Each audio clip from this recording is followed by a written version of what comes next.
Picture this, a striker clean through on goal, one defender behind him, he shoots. The referee's flag goes up, offside. The crowd explodes. And somewhere, an American watching their first soccer game turns to the person next to them and says, "What just happened and why is everyone screaming?" That person then attempts an explanation. You nod. You understand nothing. They try again, with hand gestures this time. Still nothing. This exact scene plays out millions of times every World Cup, in living rooms, in bars, in stadiums, across every time zone on the planet. And the reason it keeps happening isn't that offside is impossibly complicated. The reason is that almost everyone who explains it starts in the wrong place. So let's start in the right place. Forget soccer for a moment. Imagine a race, two runners, a finish line. One runner starts 3 steps ahead of the other. They both run. First runner wins, except did they win or did they just start closer to the finish line? That's not a race. That's just standing closer and then running.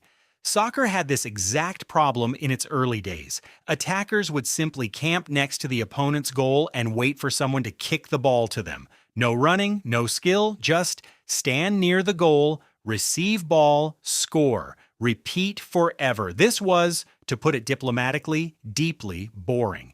So in 1866, soccer invented a rule to stop it. The rule said, you cannot be closer to the goal than the ball, and fewer than 3 defenders between you and that goal when the ball is played to you.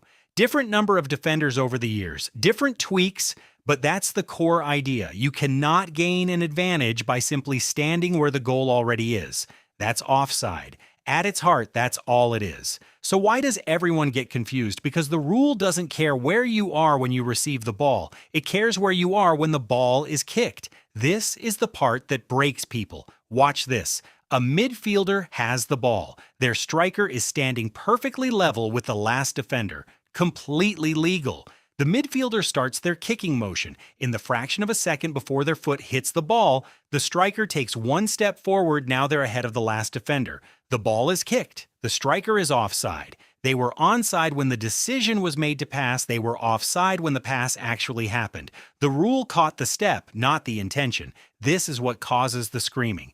Because from the stands, and definitely from the couch, it looks like the striker was in a perfectly fine position. They were. Half a second ago. Now here's where it gets genuinely strange. The rule isn't just about position, it's about body parts, specifically the parts of your body you can legally score with. Your hands don't count.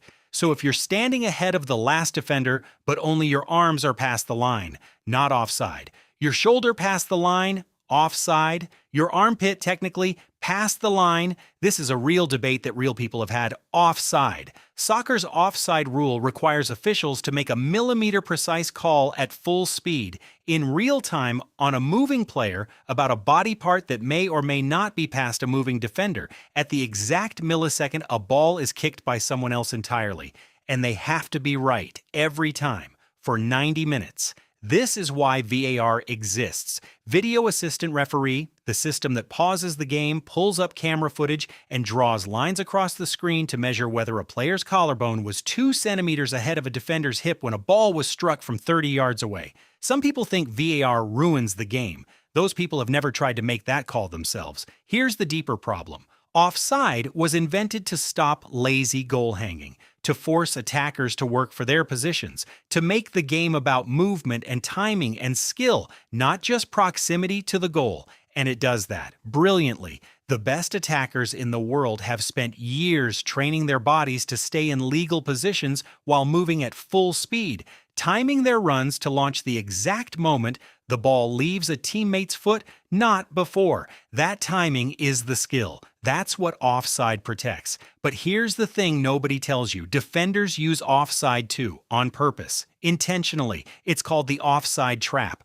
4 defenders step forward in perfect unison at exactly the right moment, leaving every attacking player on the wrong side of the line. Legal, devastating, occasionally brilliant, occasionally catastrophic when one defender steps the wrong direction and the entire strategy collapses into a one-on-one with the goalkeeper. So offside isn't just a rule about where you can stand, it's a rule that created an entire dimension of strategy that didn't exist before. Attackers timing their runs to the millisecond, defenders engineering invisible walls, referees measuring armpits, all of it because a group of men in London decided in 1866 that standing next to the goal and waiting wasn't really playing soccer. They were right, it wasn't. And now you know why the flag went up, why the crowd exploded, and why the person next to you on the couch couldn't explain it properly. It's not that the rule is complicated, it's that the rule is doing a lot more than it looks like.